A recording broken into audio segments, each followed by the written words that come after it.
Central on AFR. This is American Family Radio, a listener-supported ministry of the American Family Association.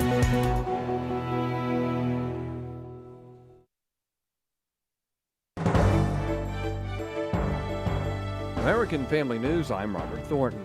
Fox reports the suspected assassin of Charlie Kirk returned to court today for a virtual appearance where he spoke only briefly off camera as the judge ruled on a motion to allow him to wear normal clothes in the court going forward. Judge Tony Graff also explained that a now canceled October 30th hearing was pushed back because lawyers needed more time for discovery and to brief their motions. The suspect faces a top charge of aggravated murder, which carries the potential of the death penalty. And Fox also reports a student government body at Loyola University New Orleans has denied a newly formed chapter of Turning Point USA the ability to become an official student organization on campus. The decision happened at an October 15th Student Government Association Senate meeting, according to the school's newspaper, The Maroon. The denial means that the chapter will not have access to school resources, including reserving space for campus events.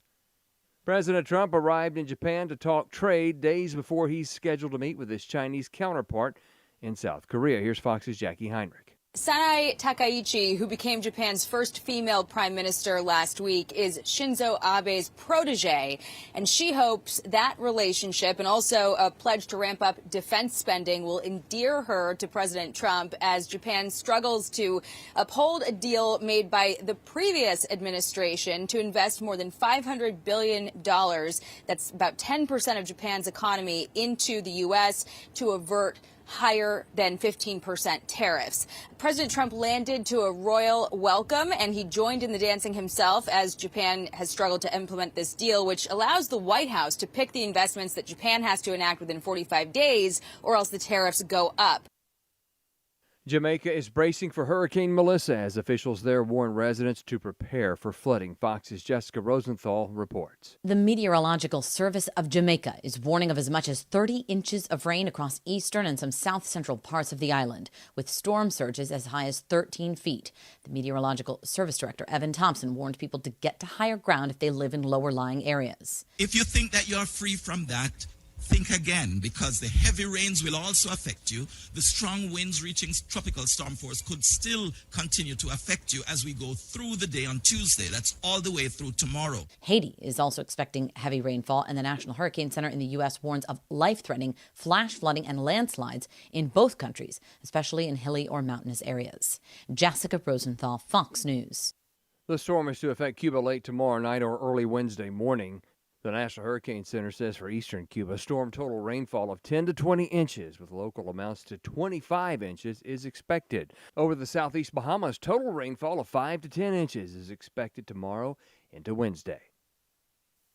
Artificial intelligence is changing how young people are learning today.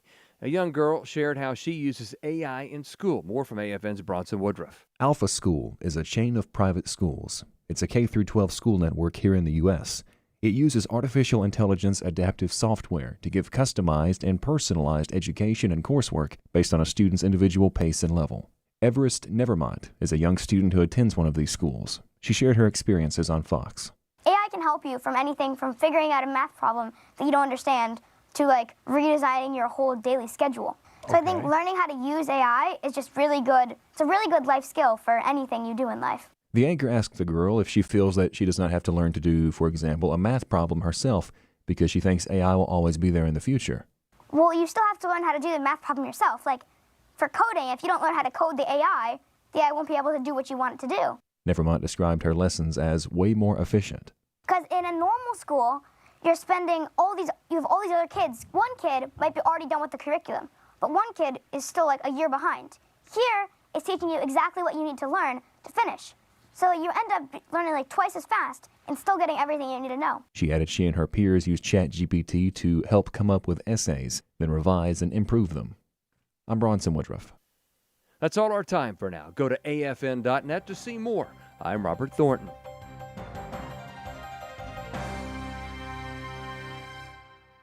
When God allows something difficult in your life, you could look at it as his gift to you. Here's Nancy DeMoss-Wolgemuth. If our way is perverse before God, what a mercy it is when God sets out to oppose us in that way.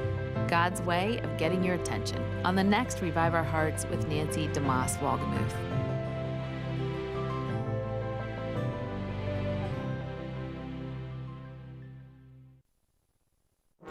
Darkness is not an affirmative force. It simply reoccupies the space vacated by the light. This is the Hamilton Corner on American Family Radio. It should be uncomfortable for a believer to live as a hypocrite. Delivering people out of the bondage of mainstream media and the philosophies of this world. God has called you and me to be his ambassadors, even in this dark moment. Let's not miss our moment. And now, the Hamilton Corner. And of course, this is not Abraham Hamilton III, the inimitable, but this is rather E.W. Jackson. But I am humbly grateful to have the opportunity to sit in for this wonderful young man of God. He's out today. I'll be here today and tomorrow sitting in for him. But I am, of course, very, very glad to be with you. And as always, let me first express my thanks to all of you for sticking with AFR, for praying for us, for supporting us in every way you can. So very, very grateful to you for that. I want to take a moment to just thank all the folks. You all know the personalities that come on the radio, but you don't know a lot of the people who work behind the scenes, like the producer who is with me right now, Bobby, and Randy, who was with me when I was on full time, and so many others. I would fail if I tried to name them all, but they are working behind the scenes. Jeff and others, they're working behind the scenes to make sure that we do what we do and that we can do what we do, because frankly, we couldn't do it without them. At least to speak for yours truly, I know I couldn't, because folks, sometimes I don't know an on button from a volume button. I mean, so I try to leave it to people who know what they're doing. And our engineers and tech people and producers really do know what they're doing. That's why this program is possible. I just want to thank them for all that they do to make it possible. Well, look, we've got a lot to talk about as always today. I want to get to Halloween. Just put a little note to yourself there, because I want to get to that before the end of the day. I read an interesting article in CBN, but I don't want to start off there. I want to start off with something that those of you listening to me from around the country may not think about, but those of you in Virginia are thinking about it, and I want those of you around the country to be thinking about it. Virginia stands on the precipice, folks. And remember, Virginia is the land of George Washington and Thomas Jefferson and Patrick Henry and James Madison and James Monroe and George Mason and so many other illustrious leaders who played such a vital role in the founding of our country. The great preacher Jonas Clark and so many others. I'm sorry, not Jonas Clark. Who am I thinking of? Oh, I'm thinking of it'll come to me, but I'm thinking of the preacher who preached it at Woodstock and preached that great sermon just before going out and leading his men out into the fray. I don't know why I'm drawing a blank there, but at any rate, a lot of wonderful people. We are on the precipice of being the state of Karl Marx, because Abigail Spanberger and Jay Jones, the guy who made the infamous statements, he'd like to see Todd Gilbert killed, and this woman Hamry, who is one of these sort of Muslim radical, sort of a female version of Azor Mamdani. I mean, that's what they have presented to us. And right now, the polls are indicating that Jason Miyares is the Republican candidate for Attorney General, who has done a magnificent job. Let me just say, I don't know Jason well, but I do know him, and our paths have crossed from time to time. I just want to say publicly what a tremendous job he's done as Attorney General. He really has. I mean, he stepped up to the plate and just really been a courageous and active Attorney General, standing up for all the right things, and I couldn't have asked more of him.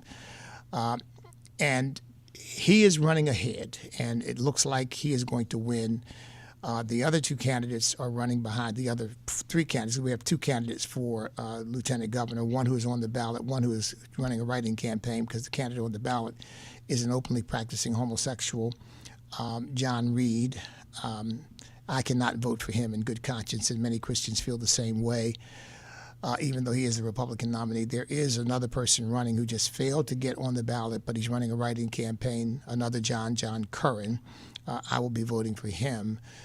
But either one of them, frankly, is going to be a whole lot better than the Democrat. There's no question about that. But I have a principled conscience reason why I simply cannot vote for a person who is openly practicing homosexuality and holds that out as a normal way of life. I simply can't vote for a person who does that.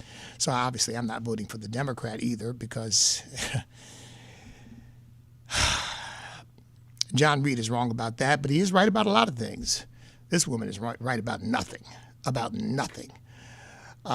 So I'm going to cast a write-in ballot for John Curran. I said all that to say, folks, and I know AFR doesn't endorse candidates or anything like that, but the election is coming up. There are only two elections that the country is paying attention to in this off year, in odd years. Virginia and New Jersey has our elections in off years. And so we've got the Virginia gubernatorial race happening, and we've got the New Jersey gubernatorial race happening. I don't know what's going to happen there. It's not as close to me as this is, obviously. But please pray for us in Virginia, because this is ultimately not really about politics. This is about faith. This is about principle. This is about whether Virginia is going to continue to uphold the standard of righteousness. You know, George Washington, my favorite American historical figure. I mean, I really do love George Washington. I want to meet Jesus when I go to heaven, and there's other people on the list. But I tell you what, George Washington is really near the top. I really want to talk to him because I just think that he is the person God used more than any other single human being to found this nation. I think he really was the indispensable man, and just an extraordinary figure. But he had a statement. He would say, all we can do is lift up a standard to which good and honest men can repair. The rest is in the hands of God. And that's what we've got to do. You know, lift up a standard to which the good and honest can repair. We cannot control the outcome. We can only do our part. And so I just want to say to all the Christians in Virginia particularly, please, please get out and vote. If you haven't voted yet, please get out and vote. And please vote your Christian conscience. Don't vote race. Don't vote party. Vote your Christian principles and conscience. I haven't voted yet, by the way, folks. I intended to do it today and got busy and didn't get around to it because we have early voting in Virginia. But I am going to get it done probably before voting day, so I'm not stuck in a line on voting day. But for the rest of you who aren't in Virginia, please pray for us. Please pray for Virginia. We really do need a miracle in Virginia right now. Winsome Sears has run behind this entire race. She has never been ahead. I'm believing God that she's going to win by a point. The lieutenant governor's race, I don't know. I just don't know. The Republican Party of Virginia, for whatever reason, I'm not that involved in state politics as I once was. My ministry tends to take me more around the country, and I'm in different places. I mean, I'm leaving here in a couple of days to be in Missouri, and I'm going to be in Arkansas, and I'm going to be in Colorado, and so I end up being a lot of different places and don't get to focus as much time and attention on Virginia. But at a moment like this, I'm very much concerned about what's going to happen in Virginia, and doing everything that I can to make sure that the outcome is what it ought to be. So please get out and vote if you're in Virginia. And for the rest of you, please pray for Virginia, because I don't want the state of George Washington to become the state of Karl Marx. I don't want the state that gave us our Constitution and our Bill of Rights to become the state that gives us the Communist Manifesto. And that's exactly where you can see, by the way, which is the next topic I want to bring up, you can see, by the way, from Mamdani and what's happening there in New York. I mean, they just had a rally today. I think 14,000 people showed up. 14,000. Of course, New York's a big place, and 14,000 is not a lot of people for New York, but it's a big crowd to assemble, though. I mean, it's not easy to assemble a crowd of 14,000 people, but they did it. And it just goes to show, and many of those people were young people. In fact, I don't know whether you saw any of the video, but behind him were a bunch of Sikhs wearing their turbans. You know, I've said, I think we're underestimating the Muslim vote in New York. About 9% of New Yorkers are Islamic. But I guarantee you they're probably overrepresented in the voting population, because I guarantee you they're voting. Because, folks, look, can we just put this out there because it's important to say it? And very few will say it. Islam is a supremacist religious ideology that believes in taking over the world by any means necessary. In that sense, it is very much like communism. And by the way, Zohar Mamdani is a 12er, which means he believes in the coming of the 12th Mahdi, the 12th Imam, who is the Mahdi, who is the Imam who will lead the world and preside over the world as the worldwide caliphate. In other words, he is their Messiah figure. And Mamdani believes very much in that. He's in agreement. He's a Shiite Muslim. He's in agreement with the Iranians, and he is very much expecting the Mahdi to come. When he complains about his faith, he's being attacked because of his faith. Oh, please. The mainstream media, when I ran for lieutenant governor, they were all over me about what I believed about abortion, what I believed about homosexuality. They just couldn't get enough of that. No matter what I was talking about, I could be talking about highways and taxes, and they want to say, well, now what about what you said about homosexuality? And him, they haven't questioned at all about what he believes, what his faith teaches him. The red-green axis, folks, because these leftists are very much in favor. They love the people who hate America, and that's what brings them together. And let's make no mistake about it. Mamdani hates America. He hates it. And he thinks America is horrible. And he's the Muslim Messiah, I guess, for America. And this stuff it's wow. I mean, folks, it's shocking to watch this unfold in our country. So we really do need to be praying. We've got some of that, again, happening right here in Virginia. Texas is having a big Muslim push right now. And look, let me just say, again, also for the record, and I know all of you listening to me now know this, but here again, very few people are willing to say this publicly, but it must be said. Islam does not follow the same God, does not worship the same God as the God of the Bible. They do not worship the God of Abraham, Isaac, and Jacob. They've got a different God. They call that God Allah, but that God is a pagan deity that is not real.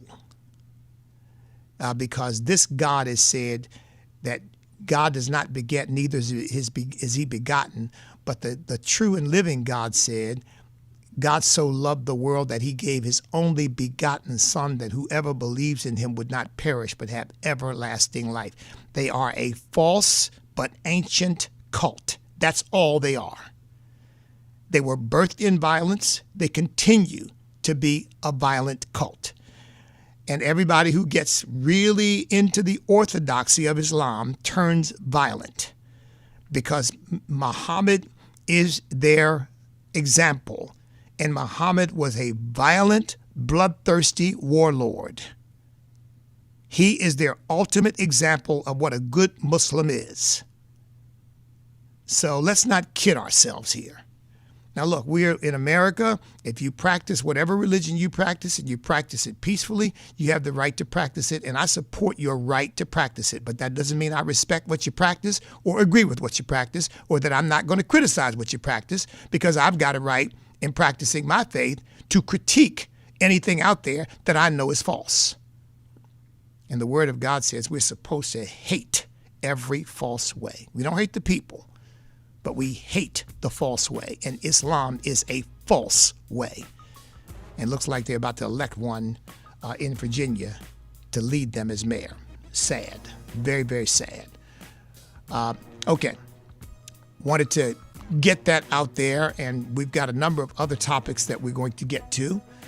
So please, folks, stand by, because, like I said, we've got a lot to discuss. And then later on in the program, I want to hear from you.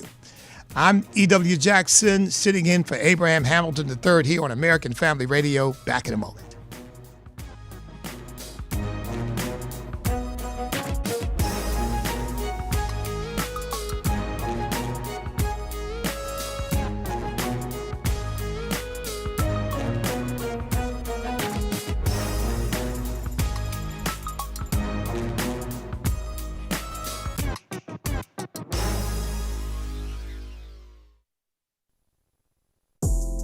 A Discipleship Minute with Joseph Parker. In the Gospel of Matthew, chapter 28, starting at verse 18, it tells us these words. And Jesus came and spoke to them, saying, All authority has been given to me in heaven and on earth. Go therefore and make disciples of all the nations, baptizing them in the name of the Father, and of the Son, and of the Holy Spirit, teaching them to observe all things that I have commanded you, and lo, I am with you always, even to the end of the age. Amen. That contains what we call the Great Commission. God calls us to be a disciple and to make disciples. And that's a command God lays before us each and every day. Every day is a day for us to follow Jesus Christ and to be involved in the work of helping and teaching and encouraging others to follow Jesus Christ as well. Ask someone how you can pray for them. Encourage someone to read 3 chapters in the Bible every day. Pray for God to help you to both be a faithful disciple and to make disciples as well. What if healthcare could be more than bills and bureaucracy? What if it could reflect faith, foster community, and offer spiritual support? At Redeem Health Share Ministry, the mission goes beyond medical bills. It's about honoring Christ and embracing healthcare that aligns with Christian values. Redeem members share medical expenses through monthly contributions, supporting one another in a Christ-centered community. It's not insurance, it's believers helping believers through financial support and prayer. And Redeem Health Share provides freedom for members to select the doctors, hospitals, and treatments that are right for them.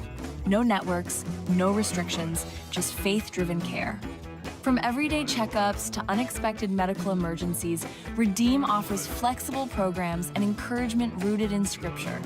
Because your health care should reflect your faith, not compromise it. More at redeemhealthshare.org. My wife's aunt passed away, and we received a considerable inheritance from that. We heard on American Family Radio about the opportunity to participate in a charitable gift annuity. We talked to the people at AFA Foundation, Riley, Chelsea, and their crew that they work with, and they were very caring, very easy to work with, and with no pressure whatsoever. They guided us through the process and made it a very easy thing to do. See if a charitable gift annuity is right for you. Call the AFA Foundation at 800-326-4543, extension 345. That's 800-326-4543, extension 345. What excites us about the charitable gift annuity is we will always have income coming in. It will be steady. We won't outlive it. The AFA Foundation, the Financial Stewardship Division of the American Family Association.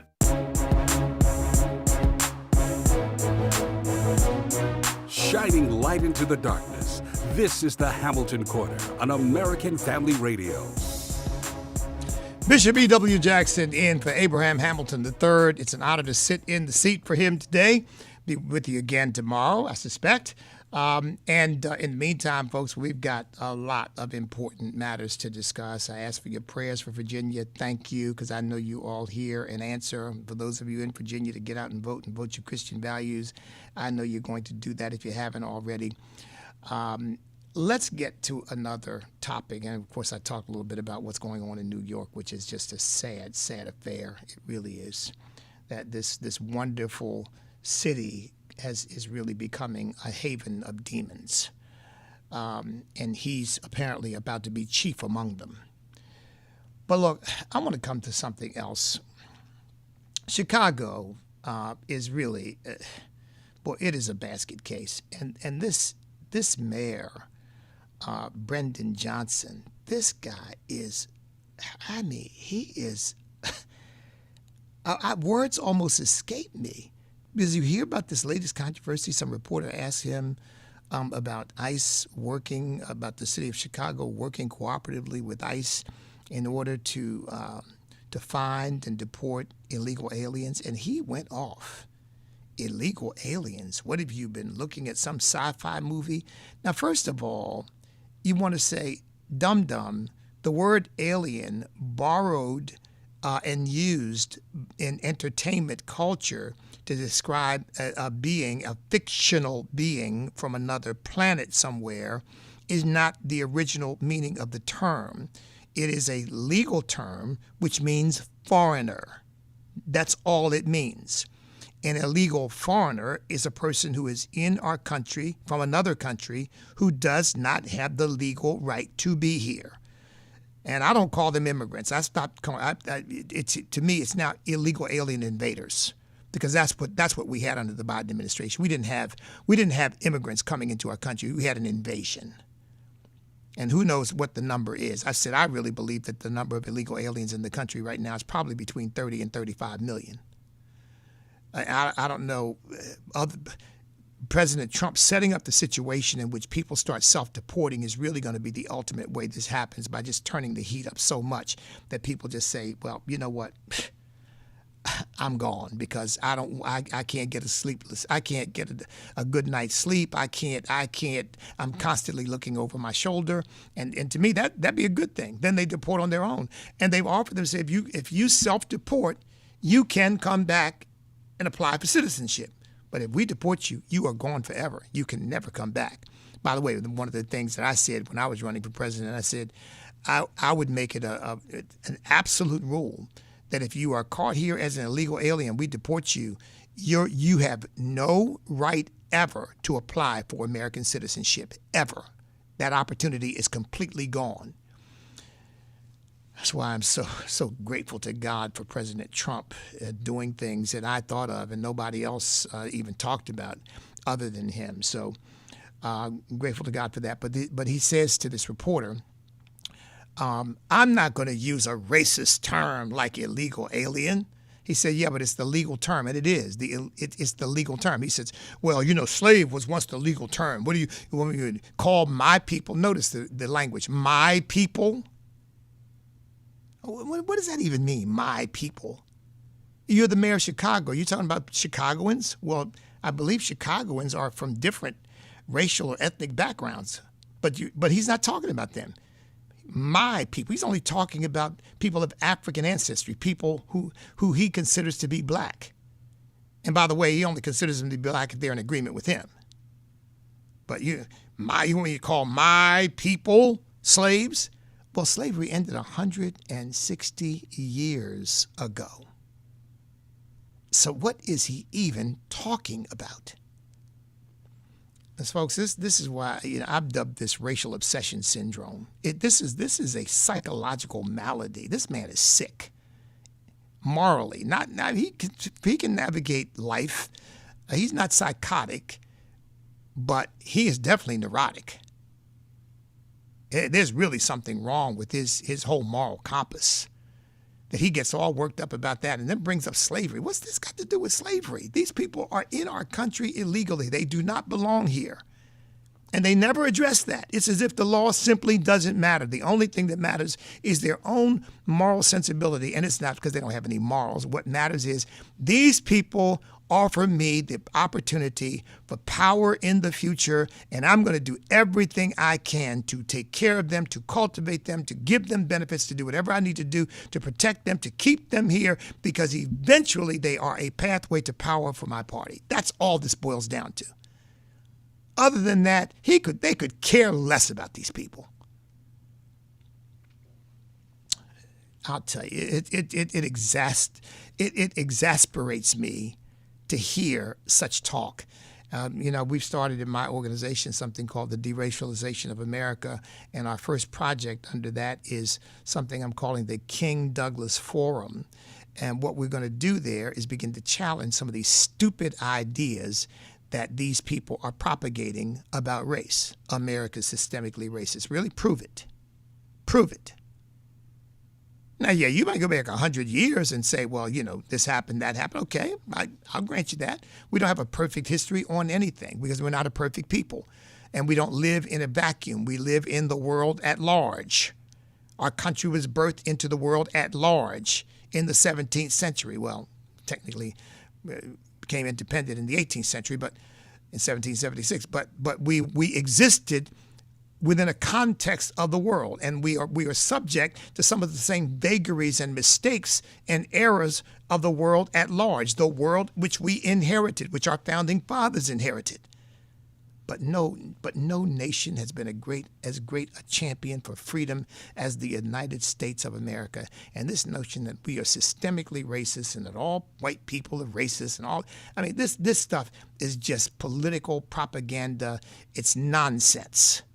Of course, it has a nefarious agenda and intent to it, which is to make certain people feel guilty, to make certain people feel like victims, so that they can step into the breach and say, but we will be your saviors and we will be your hero. And for those of you who we classify as oppressors, we will be your nemesis. We will call you to heal and call you to account. But we will be the heroes of those people that we dub to be the victims.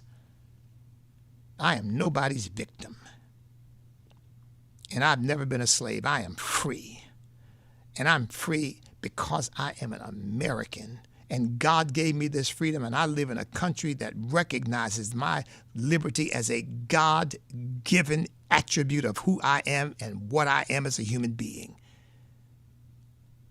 And anybody who will take advantage of the freedom that God has given us and seek to do productive things with their lives, anybody in this country more than any other can thrive and prosper and accomplish wonderful things and be a servant and make a contribution to the country, the community, to the country, to the world at large. Anybody who wants to do that in this nation more than any other can do that. Give me a break. Systemically racist. I want to have that discussion with people. I want people who love to throw that tripe out. I want to hear them defend it. I want to hear them explain it to me.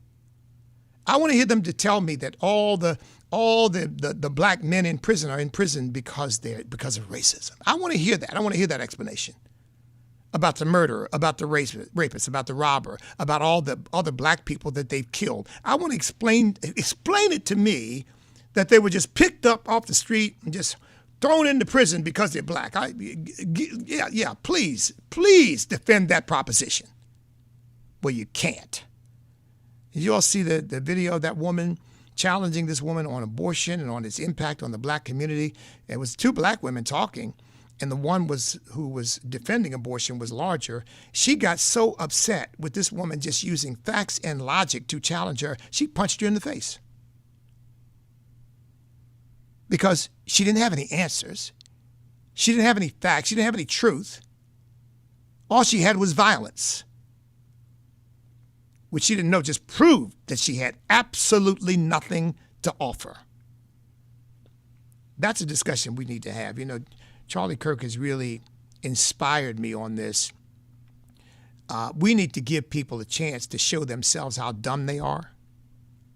When you start asking them pertinent questions and they don't have answers, because there are no answers, because all they bought into the labels, the lies, the shibboleths, the propaganda, the indoctrination. They bought into it. There's no evidence. There's no facts. There's no reasoning behind it. And when you start to challenge them, they trip all over themselves. And either they come to the realization, you know what, I'm holding views that I can't defend, or they just get mad and want to attack you and destroy you because you are pulling the cover off of their facade. So how in the world do people keep voting for people like this Brandon Johnson and like the Zohar Mamdani? These people are horrible. And by the way, let me say, and the answer is not violence. The answer is not hurting them. The answer is not killing them. The answer is not wishing them ill. The answer is voting them out. And then ultimately praying for their salvation, because these people are profoundly lost. They don't know it. They're on their way to hell on an express train, and they don't know it. They think they've got it all together. They think they've got the truth, and they're full of lies. The King Douglas Forum. We haven't made plans on exactly where we're going to start, but probably we'll start this locally as the Lord blesses us with the resources to get these off the ground. We've done some of these in the past, but never with a consistent plan to keep them going, in part because, you need resources to do this stuff. And that's what's been so successful about Charlie Kirk's movement, about Turning Point USA. They've had the resources to just keep going. He started out with a major donation from a wonderful donor that I happen to know, as a matter of fact, and he got started and just never stopped, kept it going, and that's why he's had such impact. But look, there's more work to be done, folks, because all those people who showed up, a lot of those people who showed up at that Mamdani abomination, a lot of those were young people. They apparently haven't gotten the memo. So there's a whole lot more work to be done.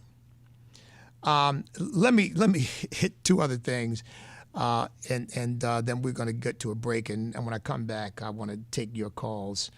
Oh my goodness, where's my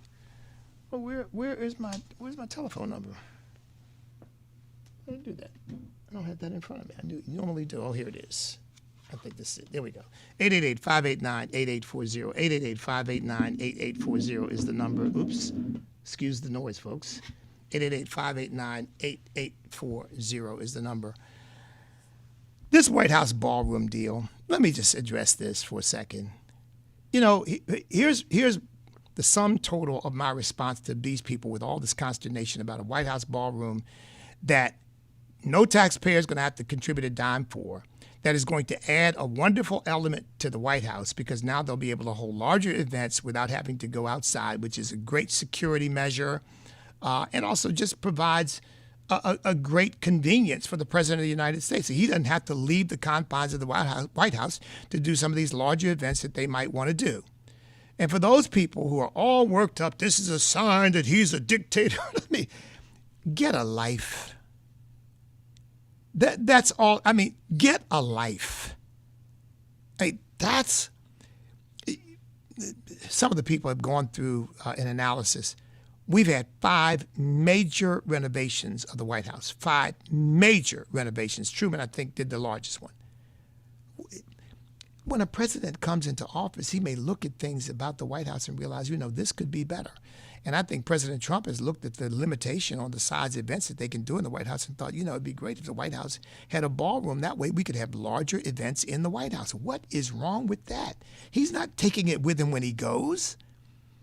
It will be a continued fixture. And I guarantee you, I hope no Democrat ever gets elected again. I hope.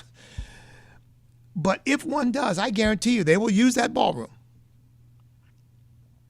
Because the ballroom is going to belong to the people of the United States, not to President Trump.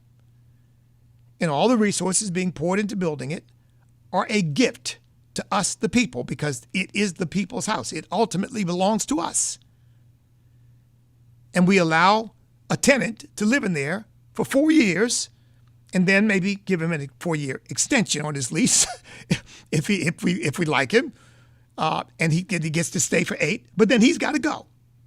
And a new tenant comes in. What is their problem?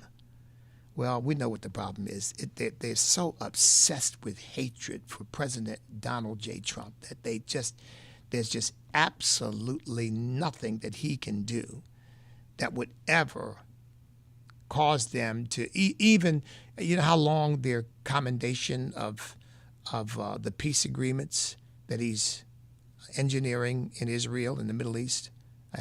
But that lasted about a hot minute, didn't it? Because there's nothing he can ever do that would ever cause them to recognize him, to compliment him, to acknowledge him, to respect him as President of the United States. These people are just full of hatred. I'm really glad I don't have to live in their skin. Because I never hated Barack Obama. Couldn't stand his policies, but I never hated him personally. And I didn't hate Joe Biden.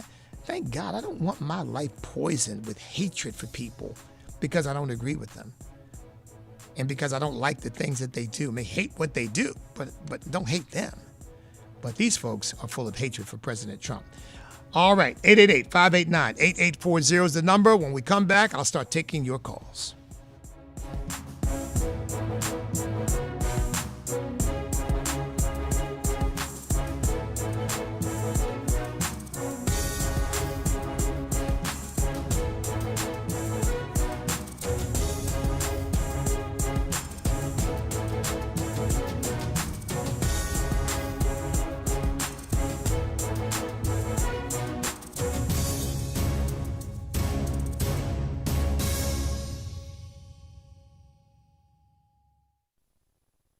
Exploring Missions with Pastors Bert and Nathan Harper. When I became a Christian believer, I felt that God was calling me to go to North India as a witness. We focus on the most vulnerable in the Metro Atlanta area. Operation Care International is started in Dallas, and now we have partnered with 52 countries. Exploring Missions explores missions.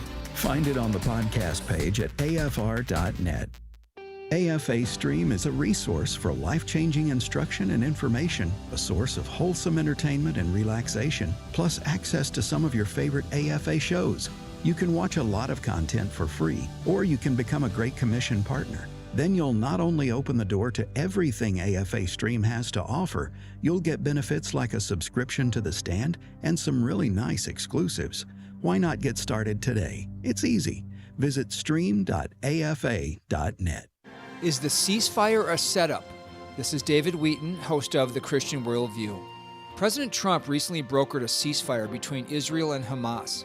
But will this only give Hamas the opportunity to rebuild, as Iran is doing now? Meanwhile, President Trump wants the Abraham Accords signed by Israel and longtime Arab enemies.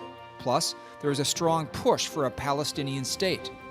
All these dynamics may be setting the stage for the future invasion of Israel by a coalition of enemies prophesied in Ezekiel 38 and 39, where God miraculously rescues them, saying, "The house of Israel will know that I am the Lord their God from that day onward."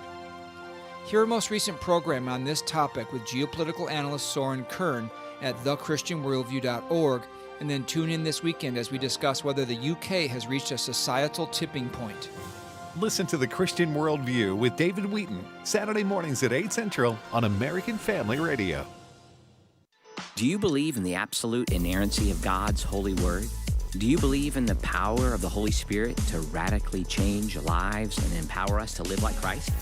At Wesley Biblical Seminary, we believe God is raising up a movement of people across our nation and across the world who hold fast to the authority of the Bible and the hope of holiness. We are working today to equip tomorrow's pastors and Christian leaders through biblical and theological education and practical ministry that's accredited, affordable, online, and highly personal. Our programs include undergraduate, master's, and doctoral degrees, certificate programs, and even training for lay people. So whatever your next step is in being equipped for ministry, we're here for you. And if you believe these are the kinds of pastors we need leading our churches in the future, we invite you to learn more about partnering with us through giving. Learn more about Wesley Biblical Seminary by visiting us at wbs.edu today. Every day, AFA offers biblical insight on issues that others aren't willing to touch in the hopes that you'll become a world changer. That's why we're offering an in-depth worldview training course called Activate. 13 different professors teaching 18 sessions, all available online, including a printed workbook to help you apply what you've learned and 1-year access to AFA streaming content to give you even more resources. Find out more about Activate and sign up today at activate.afa.net. The Hamilton Quarter podcast and 1-minute commentaries are available at afr.net. Back to the Hamilton Quarter on American Family Radio. And we're back. I'm your host today, Bishop E.W. Jackson. One other thing, and then I want to come to the calls. It's 888-589-8840.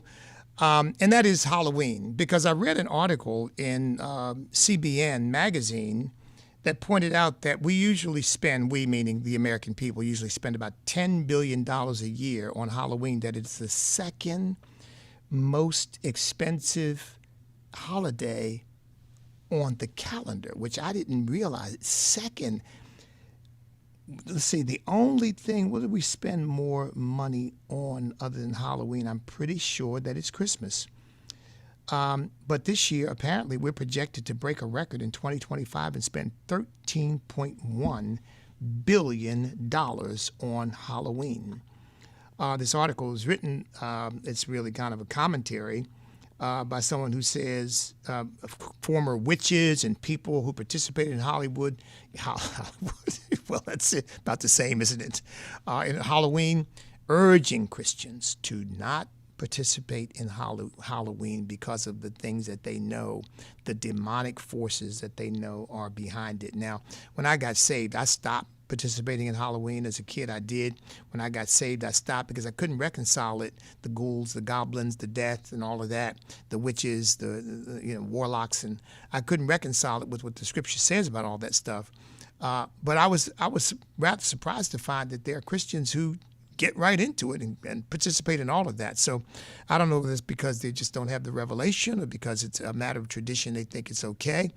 Christians have always tried to co-opt things like some things and kind of twist them, turn them into something Christian, and of course get it away from, so we say, the more secular or even pagan aspects. I don't think that's possible with Halloween. I think it's a dead holiday, frankly, folks. But I'm just shocked that we're going to spend, the American people, are going to spend over $13 billion on Halloween. Wow. 888-589-8840 is the number. Any topic I brought up or anything you want to bring up, feel free. Let's get right to the calls. Let's go to Cheryl in Tennessee. Cheryl, welcome. Well, this is Cheryl in Texas. I'm sorry, Cheryl. That is my eyesight's fault. It's okay. I'm right there with you. I'm wearing my glasses right now. Anyway, thank you so much for being on with us today. I'm so glad you're back. It's a pleasure. Part-time. So you mentioned we were invaded. I completely agree with you on that note. So my thought is, if our government is not going to get these people out of here, and I'm not talking about just the Hispanics, from the different communities. We have people of a lot of nations, like over 30-something nations came in. Are they also trying to get them out? Let me finish this statement. That's a question. But then on the other side of it, I've heard that a lot of these people from the Middle East that come over here, from India and Sudan or wherever, all those countries over there, every time they come to our country, our government gives them money. And that's not cool, because in these big fancy Nancy homes, while the rest of us out here are struggling. Cheryl, it's so good to hear you, and thank you for the call. Look, you are absolutely right. And by the way, Cheryl, let me just say, numbers I've seen are that we have had over 150 countries that have sent illegal aliens into our nation. 150. Now, most of these countries do come from South America, of course, Central and South America. But, people also, they try to make this a racial thing. I don't know whether you all are aware of this, but do you know only 14% of the population of the earth is European? Only 14%. If you have people coming from all over the world into our country, that means only a small percentage of them are going to come from Europe, even assuming that it's proportional. So has nothing to do with race or language or whether they're Hispanic or middle. It has to do with the fact that they're here illegal. And I know all of you would agree with me on this. I don't care if you're from Ireland or England or Spain or Germany or France or China or some country in Africa or the Middle East. If you're here illegally, you've got to go, period. And it has nothing to do with race. And by the way, here's another fact that they don't bring up. Do you know the people coming into our country legally? Do you know only 13% of the people who come into our country that we allow in legally every year are from Europe? I mean, just think about that. So this is not racial. This is simply a matter of protecting our sovereignty. And I like the fact that President Trump is cracking down on the citizenship test, because as far as I'm concerned, if we have an inkling that you don't love this country and that you're not coming here for liberty and you're not coming here because you want to be an American and you want to participate in this wonderful nation, the United States of America, if I have an inkling of that, as far as I'm concerned, you shouldn't be allowed in. Period. You should be told no. We only want people who are coming because they love our country, they love what we represent, and they want to be a part of this wonderful liberty that we have and this recognition that the liberty comes from Almighty God. Thank you for the call, Cheryl. Let's go to Corey in Arkansas. Corey, welcome. Welcome. How are you doing today? I am blessed. How are you? Good, good. First of all, I'll call you honorary president. I know you didn't make it, but whatever. Thank you. When it comes to Brandon Johnson, though, when he says my people, maybe he's talking about the people that are on the welfare plantation. Maybe that's what he's talking about. Others on the government dole, huh? Yeah, exactly. You know, got a lot of volunteers that join that movement. And he's only too happy to add more. Like he just wants to keep them there. Well, that's how you control them. That's how my you only control comment them. for that. So. Yeah.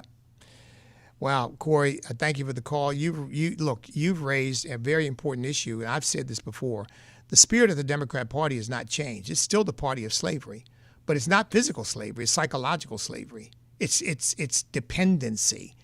It's controlling people by manipulating them and creating dependence in them so that they turn to you for everything. I mean, it's really just a slave system with another style to it, but it's the same thing. And he's got the nerve to be talking about what should we call them slaves? He's the one who's making slaves. 888-589-8840 is the number. Let's go to Chris in North Carolina. Hey, brother, how you doing, man? God bless you. Bless you too, Chris. Doing wonderful. Good. Look, I'm not tooting my own horn, but I have a college degree in microbiology. And one of the things I learned when I was working on a thesis that I needed to graduate was the very fact that there's no such thing as separate races. We have different ethnicities made up by our genetics, but just the very fact that we look different on the outside is a way for those with money and power to keep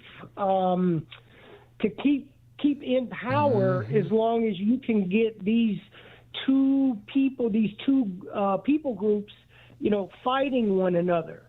And unfortunately, I think it's truth, and these are good ideas, but it's going to take a generation to die before these new ideas hopefully catch hold. Yeah, wow.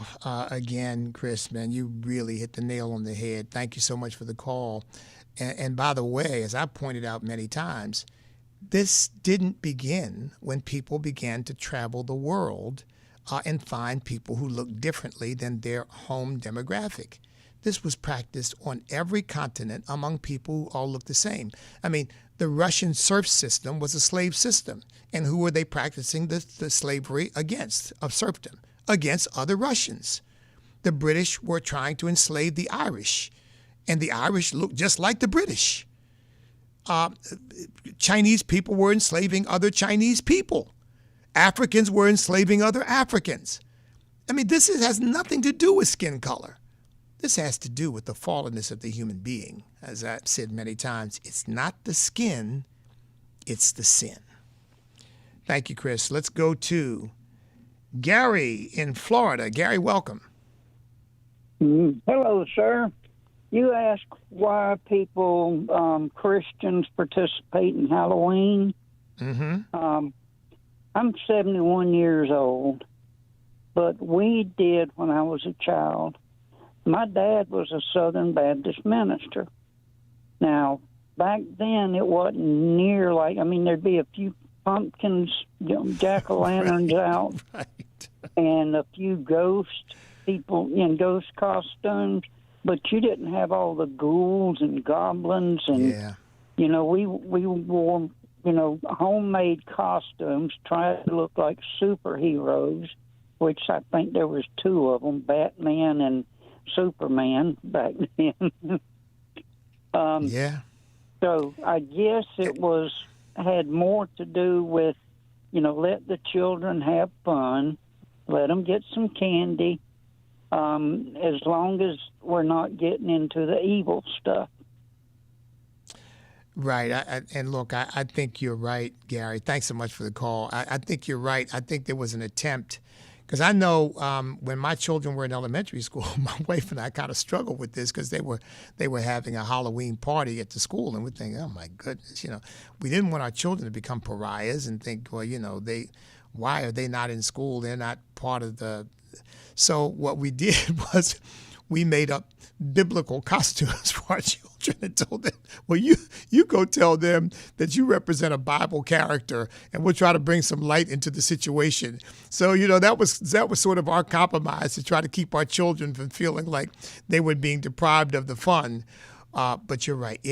Look, the world has become a much, much darker place. I just saw a documentary recently about 3 guys, part of this heavy metal band stuff, and they had decided that they were going to sell their souls to Satan and offer up a sacrifice on Halloween, and they were going to kill 666 blue-eyed, blonde-haired virgins, and I mean, it just. So you are right, Gary. Things have changed since perhaps you and I were children. Not that I'm justifying, by the way, celebrating Halloween, because I mean it is what it is, and it is a holiday that grows out of pagan practices in worship. But you're right. I mean it's a very different thing now, perhaps, than it was then. 888-589-8840 is the number. Oh my goodness, I'm almost out of time. Let me see if I can get to Frank in Mississippi. Frank, welcome. Oh, thank you. I understand that October 31st was Reformation Day, when Martin Luther separated from the Catholic Church. So I believe the Catholic Church changed that, so they wouldn't, celebrate the Reformation Day. They celebrate Halloween. And the Catholic Church is a demonic, evil religion. And one more subject about, the blacks, the slavery, that, white man brought them to the shore, and the tribal leaders brought their own people and sold them and made money off of them. And that needs to be exposed and talked about. Anytime you get in a problem, about racism, their own people sold them to white men. Okay? Well, that you are absolutely right about that, Frank. I mean, this was, but again, why was that even possible? It was possible because they were already practicing slavery before Europeans ever got there. I mean, it's not like Europeans arrived and said, hey, we got this great idea, sell us some slaves. They were already practicing slavery. It was practiced all over the world. But you see, part of this is timing. Just as the printing press comes into being, just as mass travel around the world comes into being, just as universities and colleges come into being, the Atlantic slave trade now is coming into a time when people are writing and communicating and talking about things that had never really been written about or communicated before. Plus, from a Christian perspective, people feeling that slavery was inherently morally wrong. Now it's gotten a lot more attention. But if you just go back just a little bit before the Atlantic slave trade started, guess what? You'll find slavery everywhere being practiced by pretty much all the wealthy people. So I say, get over it. It's time to move on. Listen, that's going to do it, folks. It's been great to be with you as always. In for Abraham Hamilton III, great man of God. Thank you all so much for all that you do. Remember, stand up, step up, speak up, refuse to back up, because we cannot be defeated if we will not quit, because we are on God's side.